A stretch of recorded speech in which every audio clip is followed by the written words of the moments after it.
All right, why don't we just start going over these real quick? Let me do this so people can see what I'm doing here. Okay, so looks like we have a couple symbols here. Under one sample, I have the population mean being mu. All agree with that? I agree with that too. So mu here is definitely the population mean. Okay. Sample size. Oh, we got two of them. For sample size, we have S and then we have N. Which one is it? N, right? What's S? Sample standard deviation, right? So sample size is N, standard deviation is S, right? I actually didn't make a sticker for this. What's another symbol for standard deviation? Sigma, good. So S or sigma could go. All right, you cannot see that. Sample mean X bar. All agree with that? Yeah, I agree with that too. X bar. Finally, the significance level, I put that myself. I have alpha, right? Alpha is the significance level. It's kind of what gives us the confidence level later on. Okay. Next up, we have some assumptions. Let's see, we have two of them up here. The first one says this: N is bigger than 30 or the population is normal. I think I agree with that, right? Good job there. Before we do these questions, we have to make sure that our sample size is big enough. The reason we do that is because the central limit theorem plays a part in defining the p-value. That's kind of how we go about doing this. And if the sample size isn't big enough, we still can do it because the central limit theorem says that if the population is normal, it still applies. Okay, so something about the population being normal. Okay. The second assumption up here, I have sigma or S is given. I agree with that too, right? Because if sigma is given or if S is given, that tells us which Minitab test to use. Just a quick hint or just a quick trivia here. When do we use the one sample Z test? I just love that. Not independent or close. I think I heard it. When we're given sigma, right? Everyone agree with that one? Yeah, I feel like we're getting mixed up between the independent and paired. Independent and paired uses the two sample stuff and the paired, right? So this would actually use the one sample Z test. S uses the one sample T test. Oh, I know, there's so many Minitab tests. Okay. Next up, under the null and alternate hypothesis, we have one, which is kind of scaring me, but let's keep going here. The null hypothesis, I have this written down. HO, colon, mu equals a number. Everyone agree with that? Yeah, I agree with that too, right? Usually we're talking about the mean and we're trying to figure out what the mean is, right? So usually we say it's equal to 5 or 17 or 30,000, right? There's no alternate hypothesis up there. What does the alternate hypothesis look like for one sample? Well, what's the symbol? H1. Are we still talking about the mean? Do we use the same number? Yeah. What goes in between? Not equal to, less than, or greater. So not equal to, less than, or greater. I think someone put it on the two sample one, which is close, but with the two sample, we're not actually trying to figure out if the mean is equal to a number or anything like that. We're actually comparing the two. So that one should go on the one sample side. All right. Next up, we have confidence level. Let's see what we have up here. 100 times 1 minus alpha. Everyone agree? Yeah, that's the formula we have to memorize for one sample. 100 times 1 minus alpha. All right. Next up, there's no sticky note for here, but we do use the p. Well, we find the p-value using Minitab, right? We use Minitab. You either use the one sample T test or the one sample Z test, depending on what you're given in the question, and it literally tells you what the p-value is. Okay. Next up, if p is less than or equal to alpha, reject the null hypothesis. Yeah, right. If p is less than or equal to alpha, we reject the null hypothesis. I think someone put it over here, which I guess makes sense. If p is greater than alpha, fail to reject, right? Basically the other thing that happens. All right. Fail to reject HO. All right. So that pretty much sums up one sample hypothesis testing, right? We have a bunch of stuff. We come up with a hypothesis. We use Minitab and well, we decide what conclusion to make. Okay. Let's see how it's different with two samples. Now, before I even show you what goes on with two samples, let me just explain to you how the symbols are going to be different, right? You're actually going to be given the same symbols like mu, n, x bar, s, even alpha, right? But you're going to be given two sets of the symbols because you have two samples, right? So the second sample is also going to represent a different population, and it's going to have a sample size and a sample mean and a sample standard deviation. The only difference between these two is, well, we have to differentiate what the symbols are. So we just put numbers underneath them to represent, okay, like this is the sample size of the second sample, or this is the sample mean of the first sample. So I know the symbols look crazy because there's two things going on in them, but they're really just like representing the same sample. Are there two alphas? No, there's just one alpha, right? One alpha per question. Everything else gets two sets. Okay. Let's go on to the assumptions. And I unbalanced this.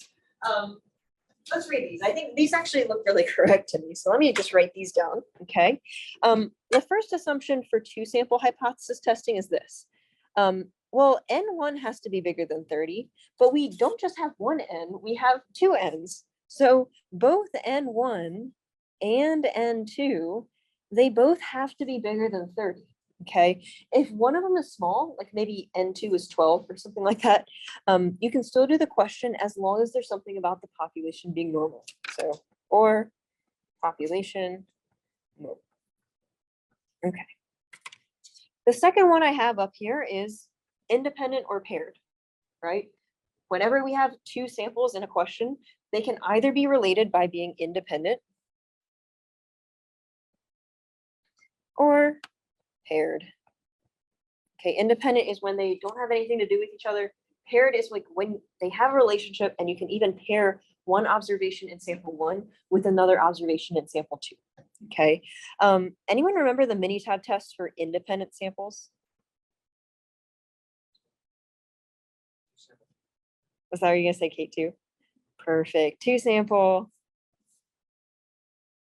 t-test. And easiest one, what's the Minitab test for paired? Paired t, right? Perfect. Okay, so whenever we have these questions, this is what we do. All right. I think the hardest part about two sample hypothesis testing is the non-alternate hypotheses. These are our last post-it notes, so let's see if they're right. All right. For the null hypothesis, I have this. HO colon mu1 equals mu2. Everyone agree with that one? Yeah. This one's actually really special because it's literally always going to be that, right? There's no, like, you don't have to look at the question to figure out what HO is. We're asking if mu1 is equal to mu2. We're not actually figuring out what mu1 or mu2 is, okay? Or what they are, okay? The alternate hypothesis I have written down here, mu1 is less than or greater than or not equal to mu2. Okay. So again, we're not actually figuring out what those means are. We're actually comparing them to see like, okay, are they different? Is one bigger than the other? Is one less than each other? But I don't care about the numbers, okay? All right, confidence level. Is it the same as one sample? Yep, it's the same, okay. Do we find the p-value using Minitab? Yep, same. And are the conclusions determined the same way? Yep, same thing. So once you're done making the null and alternate hypothesis, you're basically doing the same thing as the one sample hypothesis test. It's just like with different like conclusions at the end because the alternate hypothesis looks different. And so, all right. If you flip to the next page, on Monday, we actually did go over how to do independent samples. I showed you how to use the two sample t-test to do hypothesis testing. I'm just going to show you how to do paired. It's kind of, I don't know. I feel like it's overkill doing this, but might as well show you how to do it with paired as well. Okay. I put a step-by-step guide here. I feel like we all know how to do this. I'm not going to walk you through it. We're going to use the paired t-test. I think the most important thing here is just like the Minitab test here. I think that will help you, but Honestly, I think it's just easier to go through a question. Let's just do a question and I'll show you how to do these. Okay, before you do this question, I realized in my math, oh my gosh, my last class that I made a mistake here. I didn't write in the question that the population is normal. So before we do the question, let's just make a little note that the population is normal, okay? And let's just pretend that the question said that before I asked you, okay?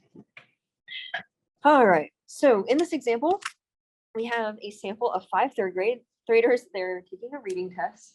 Then they participated in some reading improvement program, took the test again, and we're trying to see if their scores have increased or if they improved throughout the program, okay? We want to conclude if the mean reading score has increased. Okay, so we're given a chart. It gives us the after and the before. Usually with this class, it doesn't really matter. Usually I tell you what the samples are anyway. Whatever goes first is sample 1. So since the after is like on top, let's make the after scores sample 1. And let's make the before score sample 2. Okay. Now, before we do the question, we don't have much information since they just gave us like the data, but I think we can write some information down. We have 2 samples. What do you think N1 is? 5, right? Because, well, there's 5 things in sample 1, right? What do you think N2 is? 5, perfect. Okay, so we got 5 things in each of these samples. The only other thing that I can think of is maybe it gave us the significance level of 0.05. So that would have to be alpha, right? Okay. So it looks like we have all the information that I could get out of this. First thing is checking our assumptions. Okay, first thing in our assumptions is we have to make sure our sample sizes are large enough. N1 is 5. Is 5 bigger than 30? No, 5 is definitely not bigger than 30, which means we have a sad face. Can we still do the question? Yeah, why can't we do the question?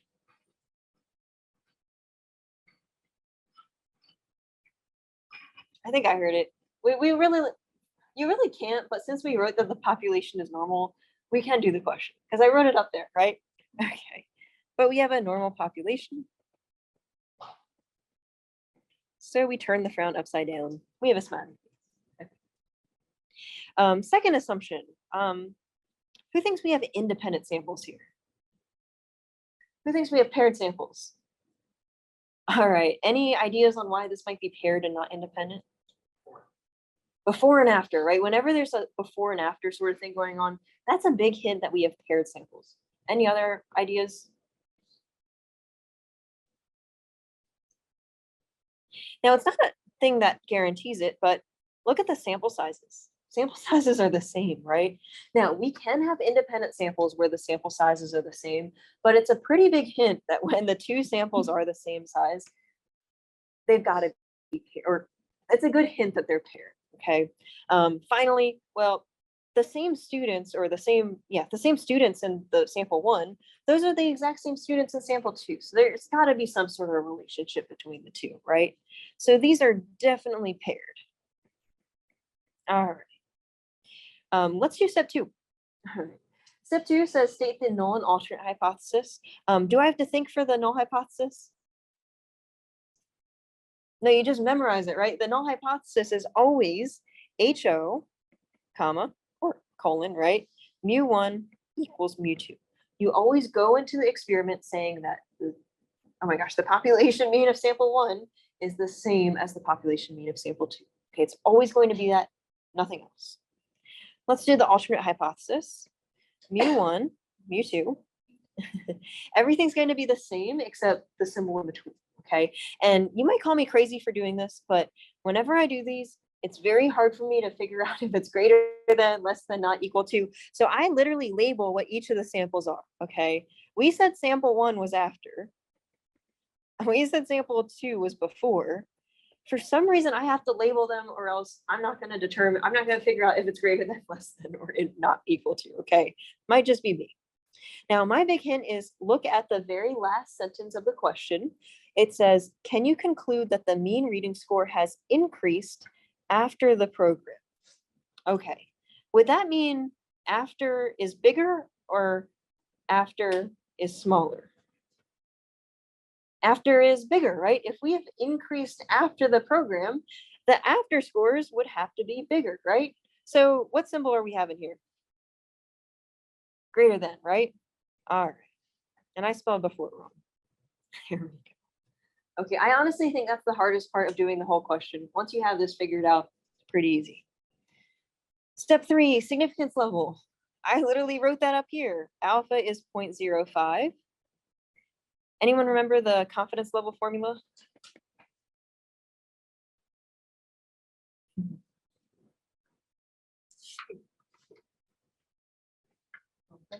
What's the confidence level formula?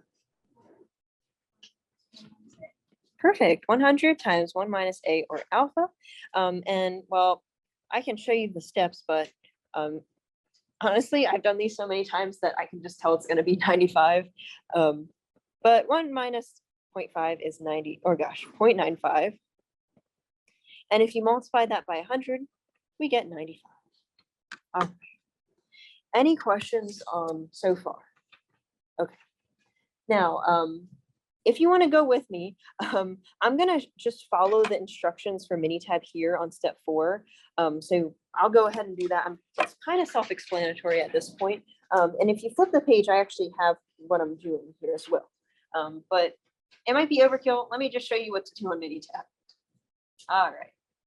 So Minitab. Darn it. I kind of did. Okay. So here's what I did. Okay, under C1, I just typed in all the information. Oh my God. My session has expired.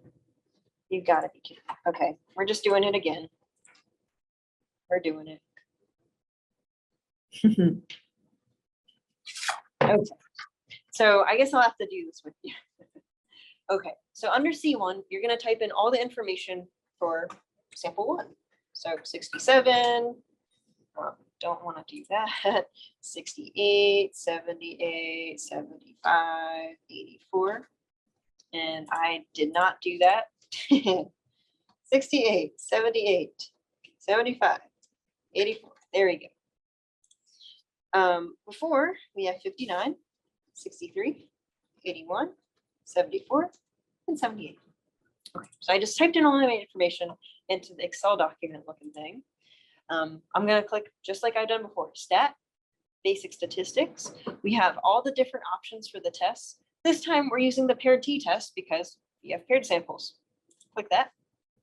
When we are given paired samples, you might have noticed that I'm never going to give you summarized data. Like I'm always going to give you what the data values are.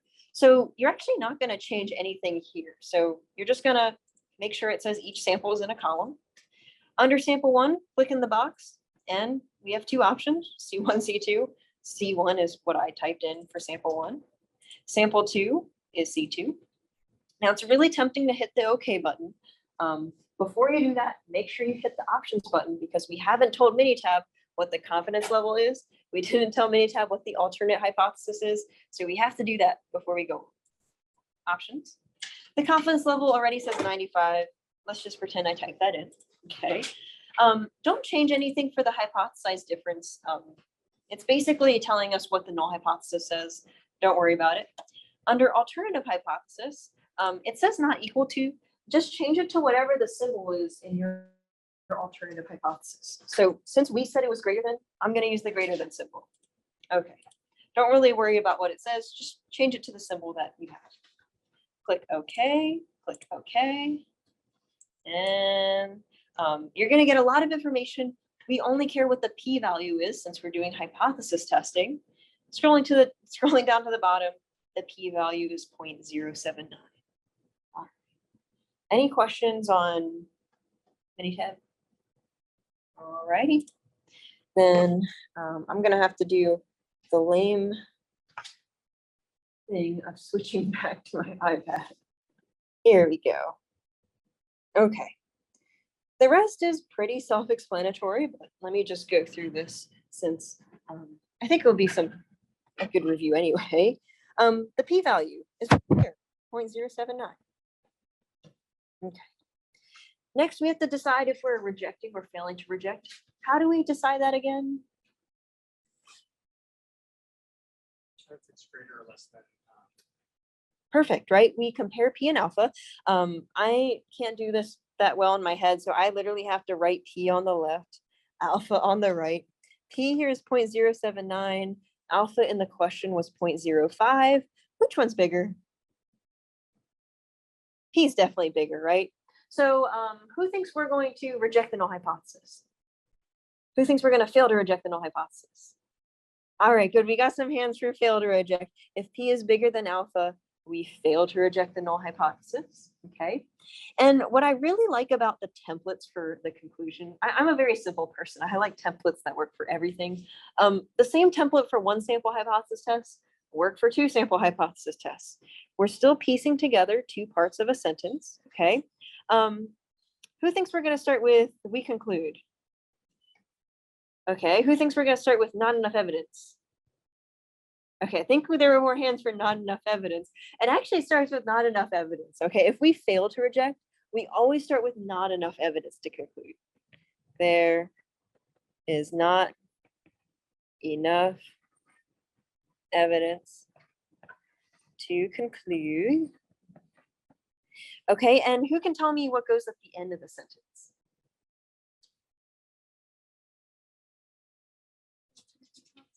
The alternate hypothesis. Remember, H1 always goes at the end of the sentence. So looking at the alternate hypothesis, mu1 is bigger than mu2. You literally have to write that down. Okay, so basically we're saying that, well, if someone said that the mean after is greater than the mean before, there's not enough evidence to say that that's true based on our information. Okay. Any questions on how to do these problems? Alrighty.